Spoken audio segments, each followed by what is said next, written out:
नर्मदे हर आप सभी को। चलिए आज आपको लेकर चलते हैं पुराना गोकुल महावन में स्थित 84 खंबा में। हम पहुंच चुके हैं, चलिए आपको दर्शन कराते हैं। 84 खंबा नंद भवन, ये भगवान श्री कृष्ण का वह पैतृक घर है जहां उन्होंने अपना प्रारंभिक बचपन बिताया था।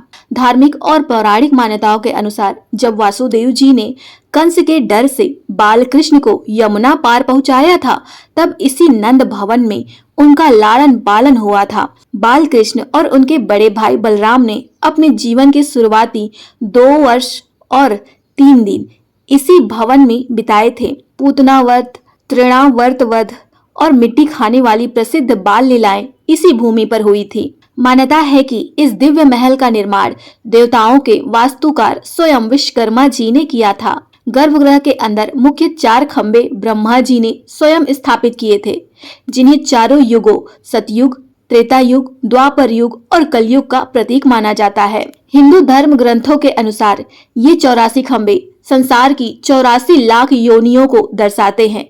माना जाता है कि इस मंदिर की परिक्रमा करने से मनुष्य को इन सभी योनियों के चक्र से मुक्ति मिल जाती है। चलिए अब आपको दर्शन कराते हैं ब्रह्मांड घाट के। ये भी मथुरा जिले के गोकुल महावन क्षेत्र में ही स्थित है। ब्रह्मांड घाट यमुना नदी के तट पर स्थित एक अत्यंत पवित्र पौराणिक स्थल है। यह स्थान भगवान श्री कृष्ण की बाल लीलाओं, मैया यशोदा को अपने मुख में संपूर्ण ब्रह्मांड के दर्शन कराने और ब्रज की रज मिट्टी के विशेष आध्यात्मिक महत्व के लिए जाना जाता है। बाल्यकाल में यहाँ खेलते समय श्री कृष्ण ने मुख में मिट्टी खा ली थी। तब मित्रों ने इसकी शिकायत माता यशोदा से की थी, तो उन्होंने कृष्ण से मुंह खोलने को कहा। जैसे ही बालकृष्ण ने अपना मुख खोला, माता यशोदा को उनके भीतर संपूर्ण ब्रह्मांड, सूर्य, चंद्रमा, तारे, पृथ्वी और समस्त लोक के दर्शन हुए, जिसे देखकर वह अचंभित रह गई। भगवान के मुख में समस्त ब्रह्मांड के दिखने के चमत्कार के कारण ही इस पावन स्थल का नाम ब्रह्मांड घाट पड़ा। इस घाट के निकट एक प्राचीन मंदिर स्थित है, जहां भगवान श्री कृष्ण ब्रह्मांड बिहारी के रूप में विराजमान है। यहाँ ठाकुर जी को विशेष रूप से शुद्ध की गई यमुना की मिट्टी, ब्रजरज और उससे बने प्रसाद का भोग लगाया जाता है। ब्रह्मांड बिहारी जी के दर्शन करने के बाद हम सभी आ गए यमुना जी के दर्शन करने के लिए, और यमुना जी के दर्शन के साथ साथ हम चले आए यमुना जी को थोड़े पास से निहारने के लिए। इसलिए हमने ले ली नाव में सवारी। अब नाव में हम सवार होकर सभी जा रहे हैं यमुना जी को बहुत अच्छे से घूमने के लिए, यमुना जी को बहुत अच्छे से देखने के लिए और बहुत पास से उनके दर्शन करने के लिए।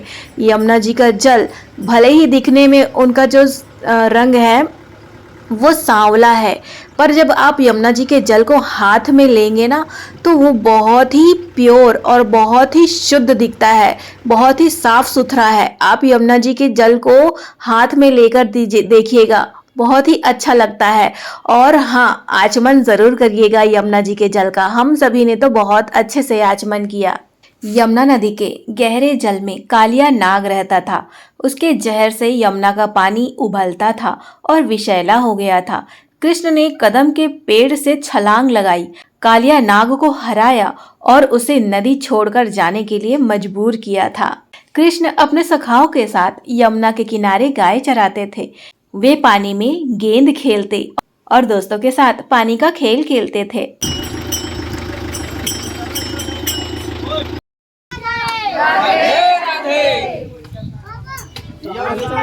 या किसी को पहनना हो तो ये ले सकते हैं। आप खींचिए, आप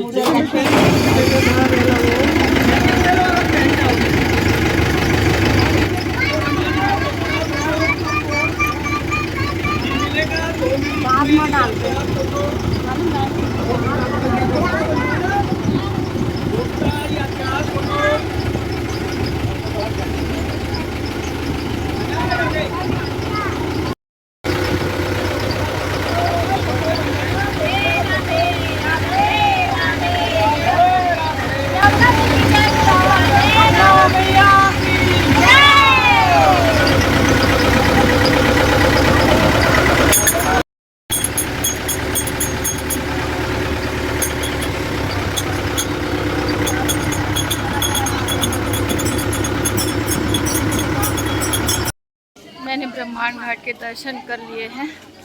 उम्मीद करते हैं आज का ब्लॉग आप सभी को अच्छा लगा होगा। हम आपसे फिर से मिलेंगे एक नए ब्लॉग में। नर्मदे हर।